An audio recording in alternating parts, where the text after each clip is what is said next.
বগৰী মিঠা টেঙা জ্বলা আচাৰকণ সকলোৱে প্ৰিয়। এবিধ আচাৰ ডেকাকী বুঢ়া সকলোৱে ভালেই পায়। আজি মই বনালোঁ, তাকে বোলো পৰিৱেশন কৰি আপোনালোকক দেখাওঁ।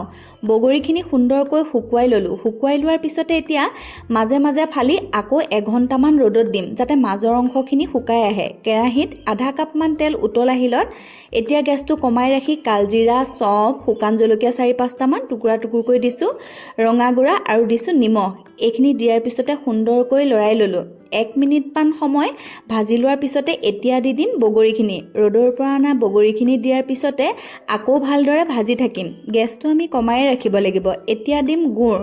গুড় মই বগৰীৰ আন্দাজ অনুসাৰে সৰু বাতিৰে এবাতি দিছোঁ। এইখিনি দিয়াৰ পিছতে এতিয়া হাতখন একেবাৰে নৰখাকৈ ভাজিয়ে থাকিলোঁ। ভাজি ভাজি যেতিয়া গুড়খিনি গলি গ'ল, এতিয়া দি দিম আচাৰ মছলা। আমি আচাৰ মছলা প্ৰস্তুত কৰি থকা যায় নহয়, সেয়া মছলা এচামুচ দিলোঁ। এয়া দিয়াৰ পিছতে আৰু অকণমান সময় ভাজি ভাজি এতিয়া গেছটো বন্ধ কৰি থলোঁ। গেছটো বন্ধ কৰিও সুন্দৰকৈ আকৌ মই লৰাই ল'লোঁ। এয়া হৈয়ে গ'ল।